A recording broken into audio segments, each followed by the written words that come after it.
10 things that I hate about my 2002 Corvette Z06.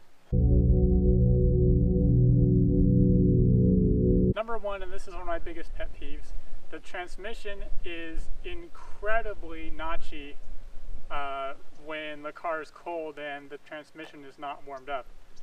It feels horrible, but once you drive it for 45 minutes to an hour, then the transmission heats up and then it feels great. I suspect part of this is because the Corvette has a rear trans axle and the transmission is in the rear of the car, and because the transmission is not connected directly to the engine, the heat from the engine is not warming up the transmission properly when you first drive it. So that's a bit of a downfall. I've heard using different synchro mesh can help this, and it's something that I am looking forward to trying out in the near future. Number two, the C5 has the world's worst cup holders. And I thought the S2000 cup holders were bad. Oh no, no. These cup holders are so bad, and it's right next to the shifter, and it's designed to put a Coke can in there or a water bottle, and it's about, I don't know, an inch deep, not even, and it has a little lid on one side to hold it up, and you go around one corner, your Coke is gone. Bam, just like that, gone, all over your shifter, interior, everything. So, good news is there's a fix for that, and I bought an aftermarket cup holder that's in the passenger compartment. But I'm just saying, come on GM, you knew this was a shit cup holder, why'd you put it in at all? So it opens like this, and you're supposed to put your drink in there, and that's my hand going in there. So first test is, let's say you have a can of Coke. So there's a nice can of Sprite, and as you can see, it moves around. So in spirited driving, I could easily see how it would come out. So that's the Coke. Now, I normally ride with a bottle of water because it has a closed top. So if something happens, it's no big deal. But as you can see, as it rolls on to the seat, that one slight corner at a very low speed will make it topple. So it's definitely a kind of a joke. I use it for putting coins in temporarily, but otherwise it's kind of no good.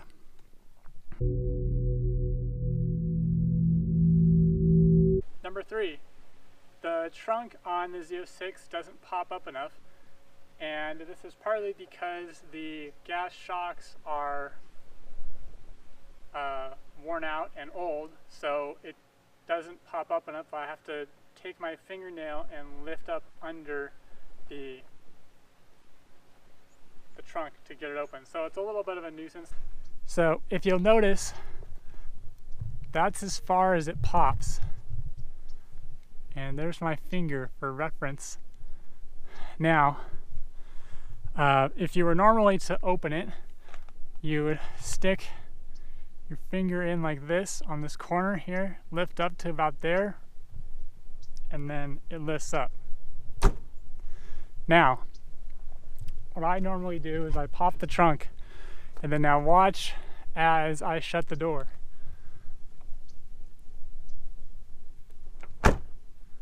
And shutting the door automatically lifts it quite a ways, and then you can open it.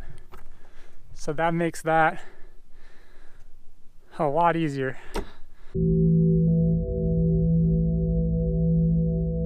Number four, the steering wheel in the C506 is a complete joke. It is out of a Chevrolet Malibu, and it is about 6 inches too wide in diameter, in my opinion. It feels like you're driving a semi-truck. Feels not very good in the hand. I mean, come on, Chevy, this is Corvette. Can't you design this a steering wheel that's just for the Corvette? I mean, if you're paying 50 grand for a Corvette, you want it to be special, and the steering wheel is the one thing you touch all the time. Brings me me to number 5. The turning circle in this car is a complete joke. I've tried to do a U-turn in a residential street before, and you can't even make a complete U-turn without turning first, backing up, and then turning again. It is really, really bad. Now, I attribute this to the excellent steamroller tires in the rear and the very large tires in the front. It's not a huge deal, but for maneuverability's sake, it's a little bit difficult. Here I'm going to demonstrate the Corvette Z06's turning circle.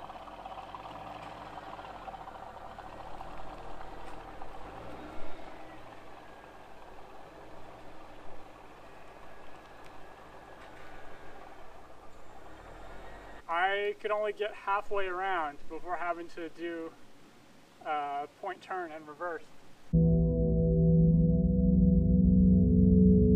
Z06 has the optional electric power driver's seat, and it rocks back and forth. There's a tab that needs a spacer, and to fix it you have to take the whole seat out. Maybe a quarter of an inch, but it feels like an inch when you're sitting in the seat. It's highly annoying. You know, GM's cost cutting or something. So I don't know if it picks up on screen if you could even see how much this rocks, but trust me, it's one of the most annoying things ever, because every time you come to a stop, you put the brakes on, and as you put the brakes on, the seat slides forward. Number 7. The brake dust on the C5 Z06 is some of the worst I've ever experienced. If I wash the car and then go for a drive, 2 to 3 days later, the front brakes are completely caked in brake dust, and the rear brakes are about half caked in brake dust. And they squeak a little bit too, which is a little unfortunate, but the brake dust is the real problem, because it sucks. So the fix that I found is I applied C-quartz to the wheels, and after applying the C-quartz, when you wash the car, if you spray down the wheels with water, I would say 80% of the brake dust flies off immediately, so it makes washing them a hell of a lot easier. It's just a minor annoyance, but that's the sports car life for you. Number 8, the headlights in the Z06 are not good. Compared to the HIDs in the S2000, I can't see anything at night. Not a damn thing. I know the car is 2002, and you know the C5 came out in '97, so halogens were all that there was. But I mean, these are bad. So it's one of the upgrades that I am looking forward to doing the most, is some nice headlamps. Number 9 on the things that I hate about my 2002 Corvette Z06 is 3 months after I bought the car, my column locked. Ta-da! You're stuck in your garage. You can reverse the car, you can move it forward, but you cannot turn the wheel. Thank God I was stuck in the garage when my column locked, but it was kind of a pain in the ass. You have to buy a module online, and you have to take the passenger compartment carpet up, and there's in with the fuse box there's some wires that you connect this module to, and then it unlocks the column, and you have to shake the column really, really hard to break it loose. Pain in the ass. Took me a couple hours to figure out, but that's the C5 life for you. I was kind of surprised, you know, at 16,000 miles that mine, I thought mine was going to be fine since I had low miles, but I guess it's just a time thing, I don't know. Number 10, there's no support in the stock C5 Z06 seats, none at all. I feel like a dead fish flopping around on my leather seats when I'm taking a canyon run out to Julian. There is one fix. There's a ratchet system on the seatbelt that helps lock you into place. It does help quite a bit, but I just wish the seats in the car were better. Now I know GM put the worst seats they possibly could in here because they knew the racers were going to rough them out and put in their own racing buckets with 5-point harnesses, but for the guy that just wants a nice seat, is that too much to ask? I love the S2000 seats, they're great. And number 11, the shifter in the C506 is not great. The throws are incredibly long, they're not very precise, which I have a feeling is because of the